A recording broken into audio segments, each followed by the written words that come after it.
So we are here today to talk about Silver Girls. That's a book that recently came out. Also, there was an exhibition with the same title at the Tartu Art Museum last summer.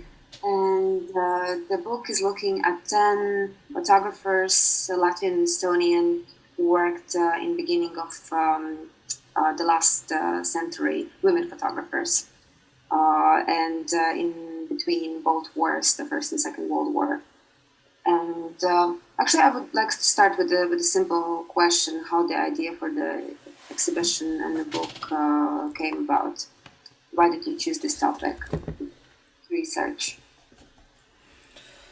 Oh, it's actually a long story. The short story is that the director, then still not officially the director, but now officially the director of Tartu Art Museum, Joanna Hoffman, approached both of us asking, do we have an idea and would we want to curate something already after a year in the Tartu Art Museum? And at that point I was already working with the project in Riga, in the Riga Photography Biennale, which was dedicated to the early female photographers in Latvia. The topic that has never been really focusedly researched. There of course have been already some research like sporadically, but nothing that would be like focused on the topic as such. You know, there has been some focus on Lucija Lutis-Kreitsberga and some articles by the Latvian photo historian Pēters Korsaks about Heniņa and some other female photographers, but they are like kind of bits and pieces, but nothing that would be very focused. And then in 2018 there was a lecture by one of, at the moment, strongest and most dedicated early Latvian photography researchers, Katrīnas Teivanas Korpas lecture, again during the Riga Photography Biennale program, educational program, public program.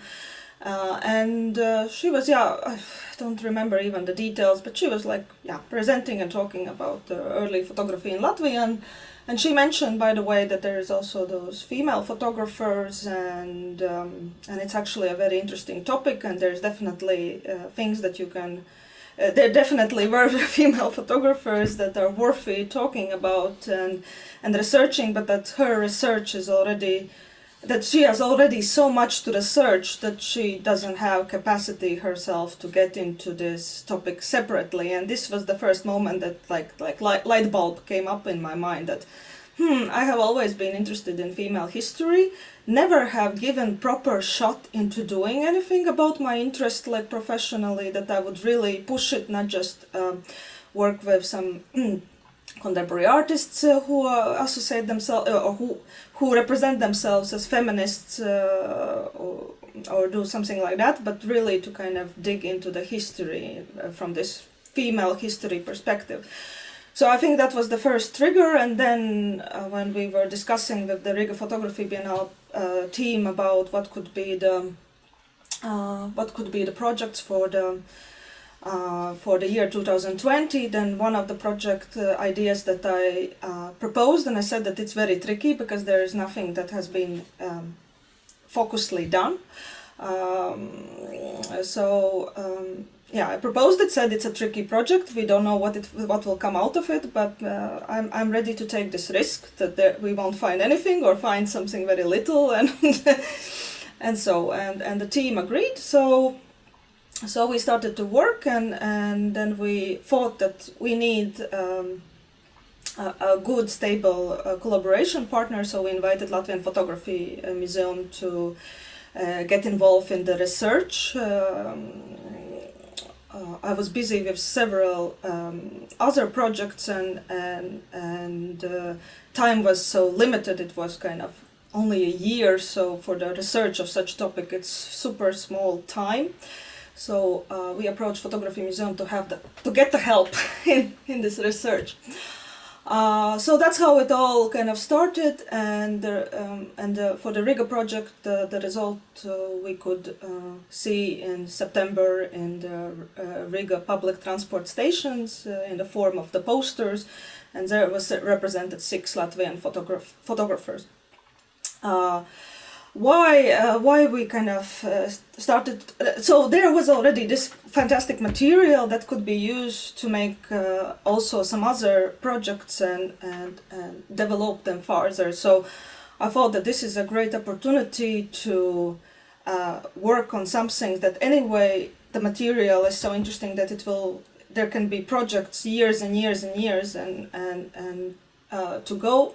So why not already to take up a next project where we could develop further this topic. And the good news was that Estonians, again, had already done some things. Well, we are still starting.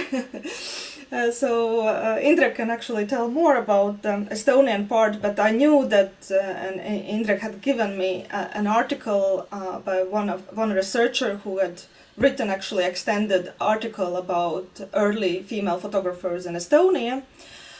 And then we were also thinking that we don't want a classical historical exhibition, that we want to kind of point out the interesting kind of aspect and why we are at all, some different interesting aspects about this kind of forgotten history or uncovered history, or for whatever reason silenced history, to kind of introduce that also in this exhibition. So we kind of started to work also that it wouldn't be an exhibition just about those female photographers, but it would be also about this question. And to kind of, and I'm always interested to connect the past with the present. So that's why I guess I have never become a classical academic art historian, because I'm too interested in what is happening now.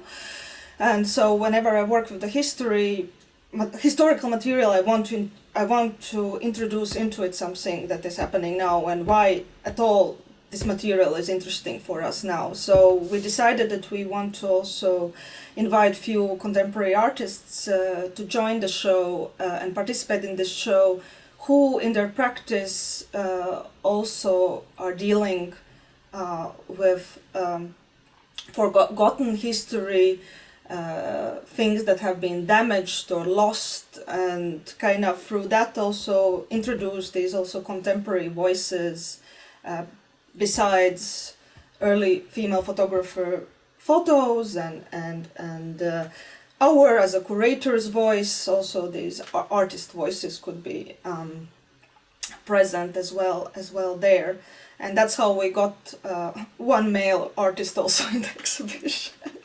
It's not a true balance, but at least it's something, For a male artist, introduce some balance. You have a male curator as well. Yeah. So two. No, and designer is male as well. So there is some balance. What do you want to kind of comment on this history of the project? Do you want to? Yeah? Are you interested? No. No. There's. The Estonians are faster. We like a year before published an article, so we are really ahead, at least a year. So the article that Šelda was referring to was by Tõnis Liibek on the history of the woman photographers in Estonia. It was published in 2019, so there isn't really it isn't really that drastic.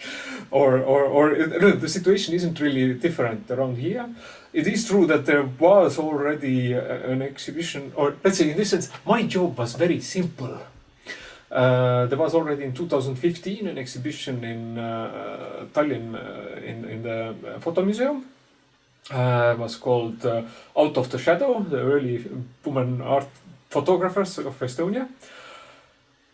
And they put, I can even read here, how many, 4 or 5 they had 5 photographers, and even they already had to. Some of, I think 2 or 3 of them were also in our exhibition, and even the photo museum already had to give credit to the Museum of Hiiumaa, who like a year before, or even like half a year before, had made an exhibition on 2 women photographers from Hiiumaa. Helena Fent, of whom also ended up in our exhibition. So she's the conceptualist with the lighthouses. That's how we made her to look like. So there actually is a lot of material. I was even inside of the exhibition when I was telling the stories. Then I was even asked, like, there was a jury also there, and we were competing for a prize. And then I was asked, like, but I would want to like have all that info that you were telling me. And I said, like, no, but that all info is like, take your phone. It's one Google away from you. It's nothing new that I'm telling you. Actually, it's all available. It has been published.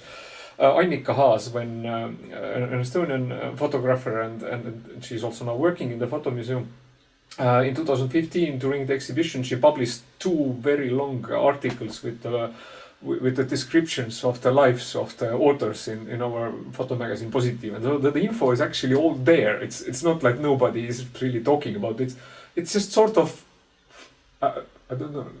I must admit it was also news for me, and not only, but we can actually go even deeper to the history. 2 of the authors in the exhibition, Hilja Riet and Anna Kukk, they're both from Viljandi, and the Viljandi Museum has been doing research on them already for decades. It's nothing new. Like, they have had really big exhibitions of Hilja Riet's postcards, and there has been a separate exhibition of the gold digging album of Anna Kukk that is featured in the I'm not even sure in which direction to show in the book.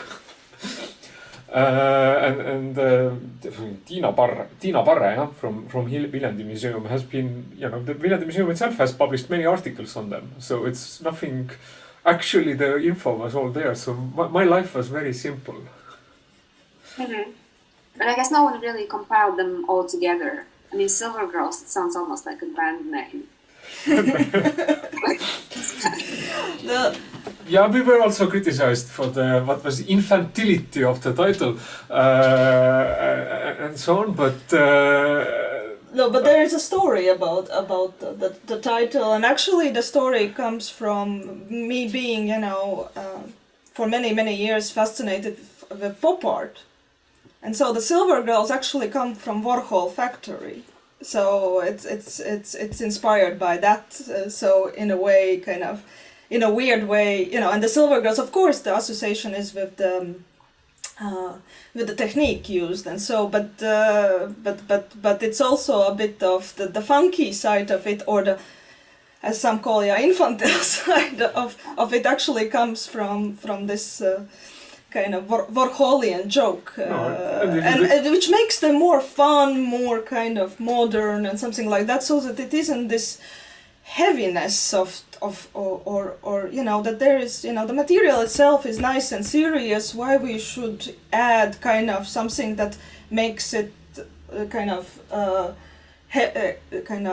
heavy and I don't know, can I say boring? Makes it look boring, let's say like that, makes it look boring or something that it's like... No, and then you take Kreitsberger's photos and they are very, I would say, they are very fashionable, or like if you refer to the... Oh, there is this glamour. So so there is it could easily be also Warhol factory with some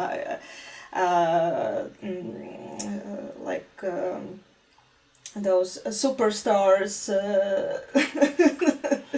Come on, if one looks at Plavinya's portraits, then I mean, I cannot take her seriously. I think she had a lot of fun in her studio. I mean, like the composition, it's no accident. It cannot be that it just looks weird to us in our time. I'm pretty sure it was as weird to her, like to the girl with her face in the flowers and the dog on the shoulder of the man and so on. I mean, I am sure she had fun.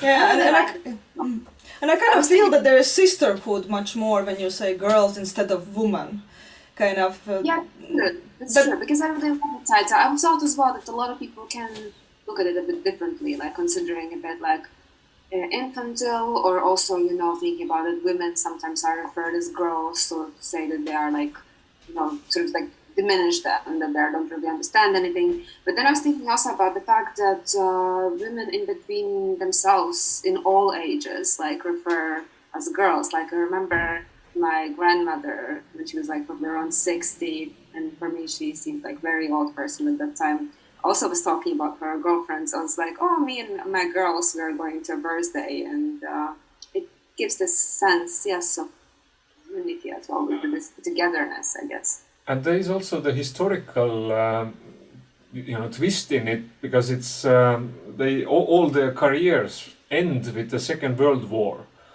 Or most. Or like, no, sort of, I mean, okay, Hilariet also sort of works after the Second World War and but you can see how it breaks. Or like the Second World War really broke everything, and all their heritage suddenly stops there. So and okay, they weren't all that young by the second. So Kreuzberger was already a pretty mature woman, but still you can see how it all sort of stops. So there is, in a symbolic way, it also refers to that never getting to anywhere, or that our knowledge stops there. With the Helena Fent, the Hiiumaa photographer, her story starts with 1930 when she comes to Estonia from Moscow. And she leaves in 1940, and we know something about her before 30, but we don't know nothing about her after 40. Like she leaves and whole traces are lost. Like apparently there now very recently have surfaced a few letters from a few decades later or something, but actually there's no info about her. So in a way they for our history, they also stay in a very like short moment. Mm. Yeah, there is of course some nice stories that I would need to investigate more. But for example, in Kreuzberg's case, yeah, she and all her family went away, and she had a daughter, and they eventually moved to America, and then at least those articles that can be found, from those Latvian Foreigner magazines. Then her daughter became a doctor and a celebrated eye doctor, and that her granddaughter has finished studying law. So it's kind of very nice story of all those emancipated women in the family. And so, but that Kreuzberger herself stopped photographing. There was, it's hard enough also to just start a new life in a totally different place in the world, and so I totally understand why the sad thing, and it's not just about women photographers, but altogether that a lot of also negatives were destroyed during the Second World War. So it's in Kreuzberg's case, it's just there's just this. We have only the positive copy. Yeah. It's lucky that what she was photographing was celebrities, and a lot of people were collecting them as postcards, and then miraculously there are those original prints from the 20s and 30s from her that are in Navigation Museum in Riga and History and Navigation Museum in Riga, and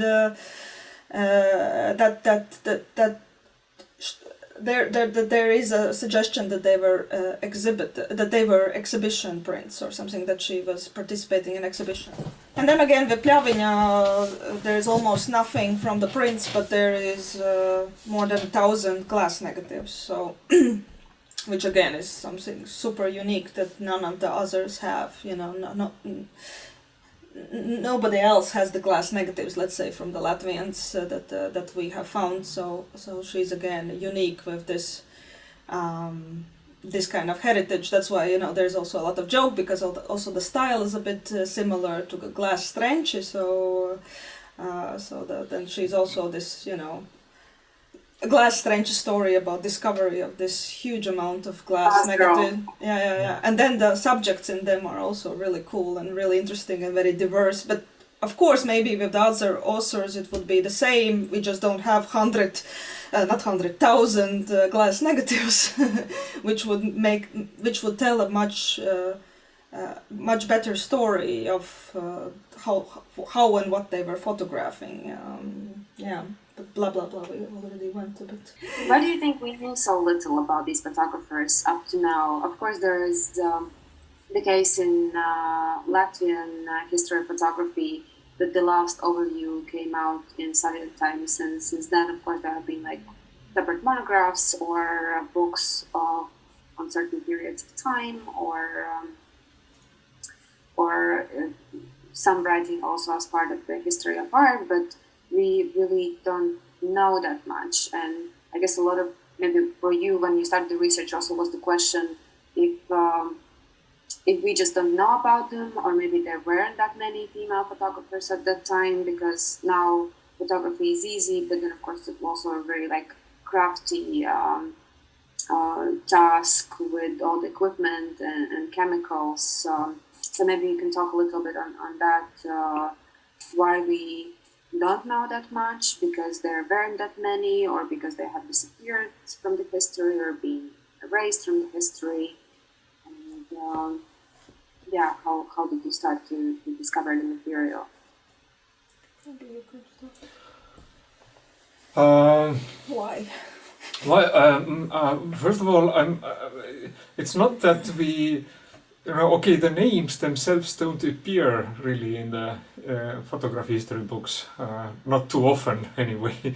But from the, it's not that we know that much more about the male photographers. Also, it's why is that here? If we don't know that much more about male photographers, why?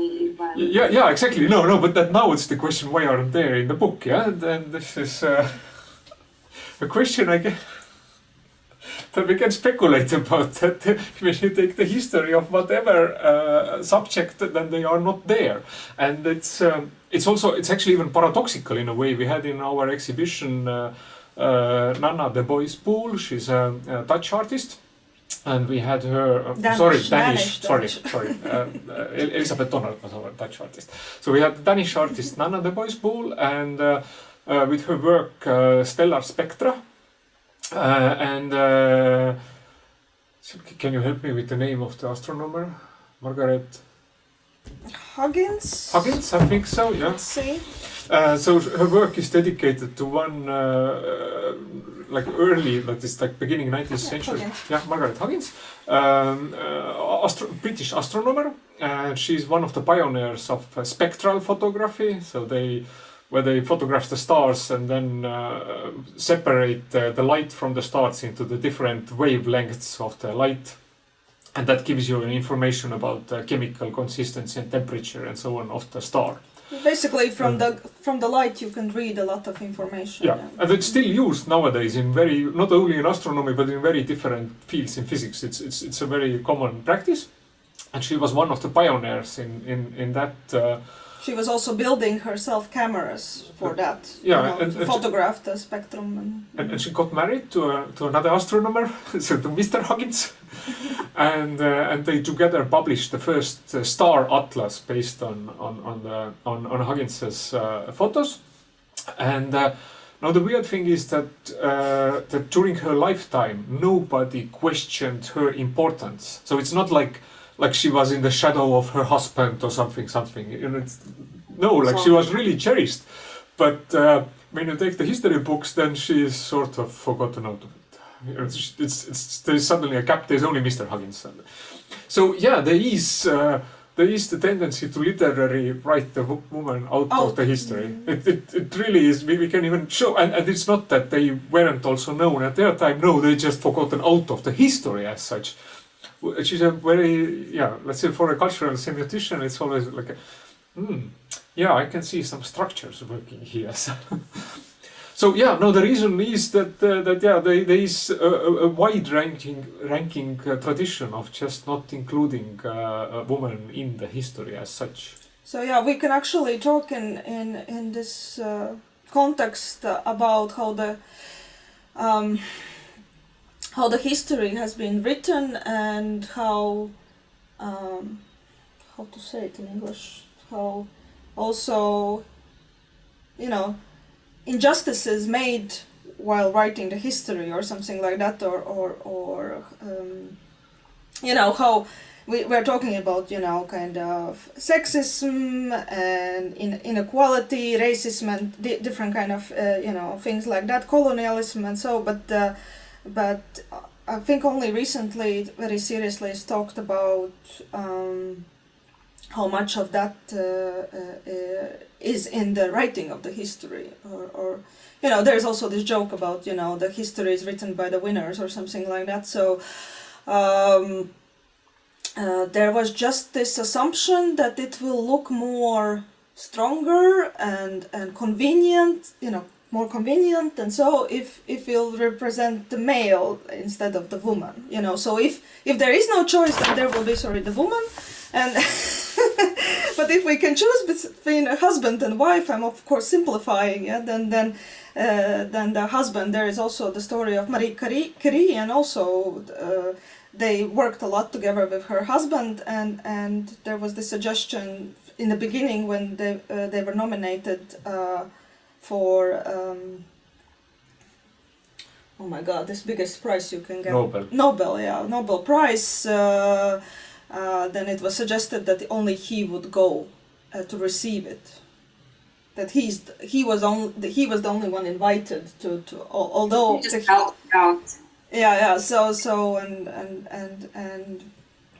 yeah, in the end it was kind of he standed by, but I actually don't know that in detail, that story. So, but there was something that he was kind of very supportive, and so, but towards her, but that there is this moments that for whatever reason, if there is, especially if something is done as a couple, then the one who will be underlined or who will be chosen to speak in the name of this project will be the man, because it's a better, stronger representation. It sells better than if it's a woman. So there's a lot of issues and problematics connected with that. There's of course things that could be also already in those times, because if you read the like criticism and essays of the 20s and 30s, then it is pretty harsh towards women that try to be professionals or something in the culture, for example, and they sometimes are just literally suggested to stay home and do what they do best, which is taking care of the family and children, and instead of trying to kind of play culture or something like that, And a lot of jokes about suffragists have been in many kind of prominent writers and male writers kind of texts and something like that, and a lot of even joke theater plays about it, comedies about suffragists and something like that. So there has been also tension in that time, and a lot of laws that were made in the 20s and 30s were not favorable to the working woman. So it actually the law was helping men to get bigger raises in the salary so that their woman would stay home, something like that. So okay, you can't survive, so what we could do to raise your salary so that your wife doesn't have to go and work or something like that.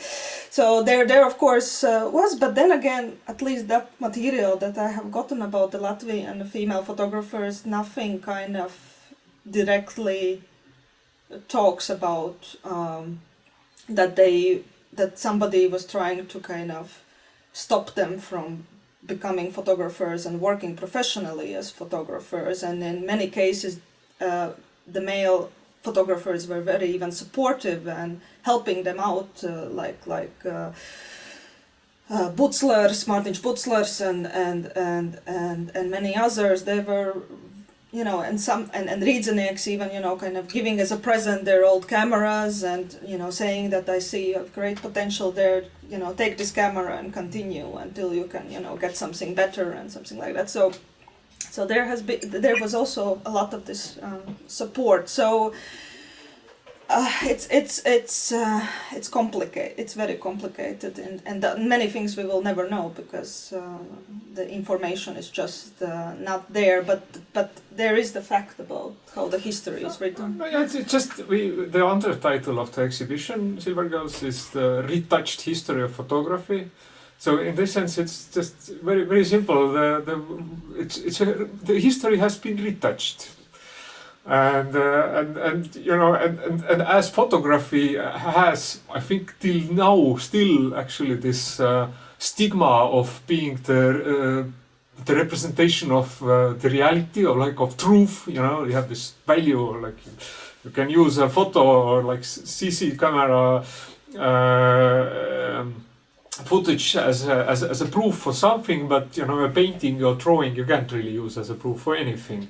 So like in a theoretical context, so photography has this stigma of being the truth, whereas and now with the digital photography there is much more again talk about retouching and manipulating the photographies and blah blah blah, and I kind of also feel that and in there is this story how photography used to be honest, and now the digital revolution has made the photography into something dishonest. Whereas, I mean, I don't think there was any unretouched photos in the exhibition. Maybe a few, but the extent to which photos used to be retouched from the beginning of the industry of the practice itself is immense. Like there is it's always there, and ironically, the retouchers were usually women. In that period. Yeah, all the photo labs had women as retouchers. If you look at the photos of the old studios, then you know who is working in the studio. There's Jaan Riet's studio in Viljandi, and photos of the studio workers, and then you have 5 girls next to each other. You know, those are the people who work in the studio.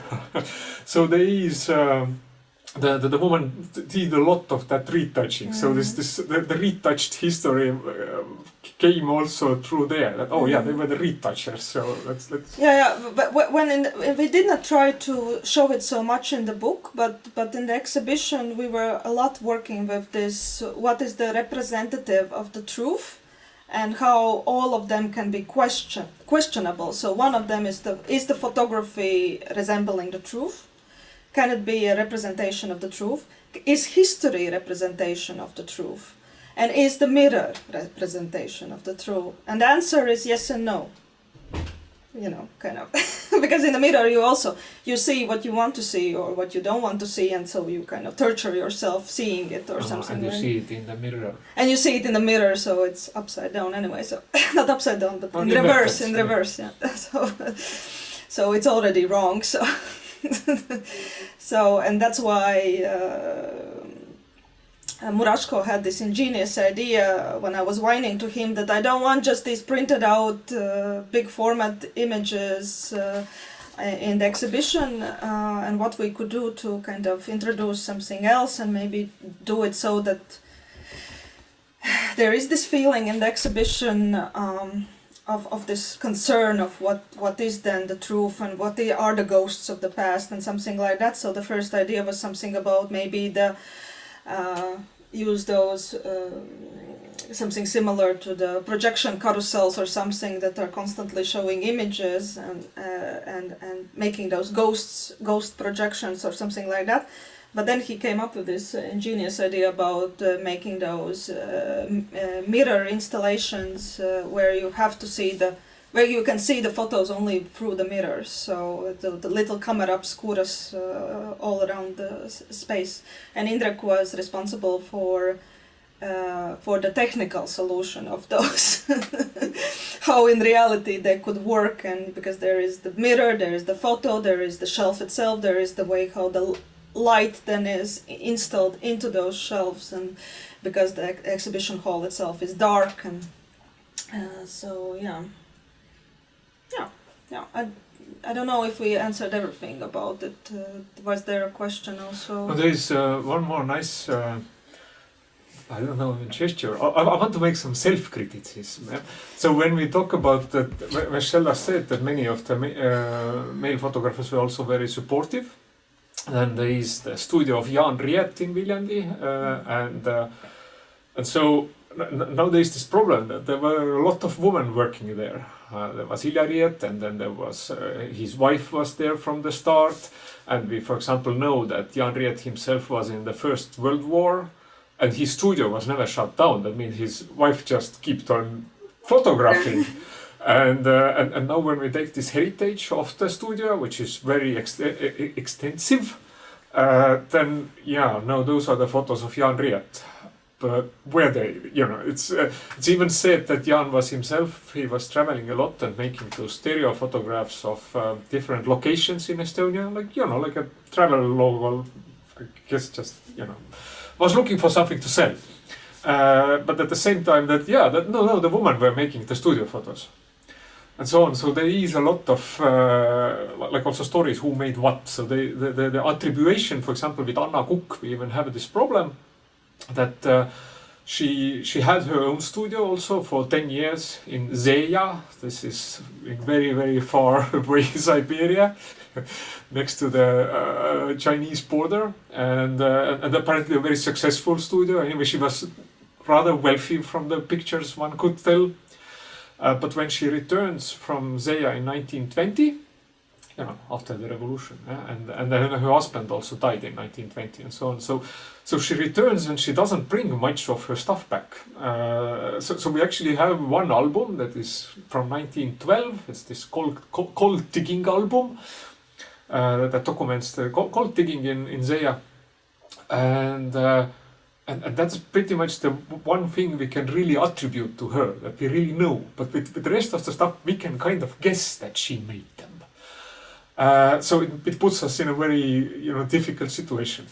But at the same time, like making some self-criticism, when we take Kreitsberga studio, then we, in our exhibition, everything that had the stamp Kreitsberga, we consider it to be Kreitsberga. That's her.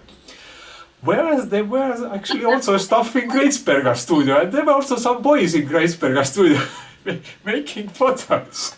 And we don't really question whether they were made by her in that connection. So we were also a little bit... In nowadays it would be called that the photos that were made under that name or under that brand or something like that. So who is, but it has been always there, kind of also, the old masters. Yeah, the Rembrandt studio. I think Rubens is also famous for, and there was even encouraged sometimes that there was this expert in flower painting, and so the flower painter came to do the flowers in your painting or something like that. So in this sense, we have at some point just also kind of made this romantic lonely wolf image of an artist, but it is kind of, it used to be very common. Collaboration. Yeah, that there actually, that there is this brand, and under this brand there were a lot of authors actually under it. But it makes this problem, it then maybe needs in the future. We did not do it in the book and the exhibition yet, but this is something for the future, is to maybe start to think how to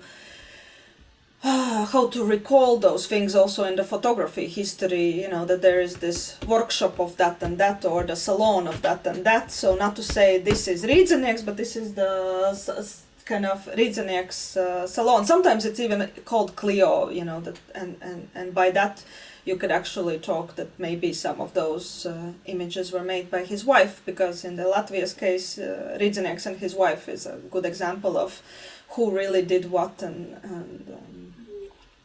so. Yeah, but unfortunately, most often this information is lost as well. So, but of course, it's interesting to think in these terms, like you attribute all the work when you know that actually there have been several people working. Usually, it is the male photographer. And then there's also this question of how important that actually is. When the Big Master Studio is a good example of how I always have felt that Benjamin's concept of the aura of the artwork having been lost due to mechanical reproduction is a total bollocks. The function of the author is still there. We need this the author is the aura. There is the auratic author. You cannot hurt the piece of art. It can burn. You know, we had in our exhibition Elizabeth Donnard with painting with photos of reproductions of paintings which have been lost in the Second World War in Berlin. Who all have burned. They all lost. So they aren't even there anymore physically. But as we know from Bulgakov's Master and Margarita, manuscripts don't burn. So you cannot destroy a piece of art. It's still there, but it has to have the author. We have to know that those are those great paintings of the great authors. And it doesn't matter whether the studio will blah, blah. No, you have this auratic author behind it all, who then kind of guards also all its shower, you know, as soon as we have proven that this painting is not an original, that it's forgery, then it suddenly drops out. You know, it has been as good for decades, for centuries. Everybody thought, what a wonderful piece. No, it turns out it's not his. Okay, it's shit. You know, there is this. So yeah, there is the Silver Girls are all about finding new those sources of the aura of the author. That we are looking for stars, literally.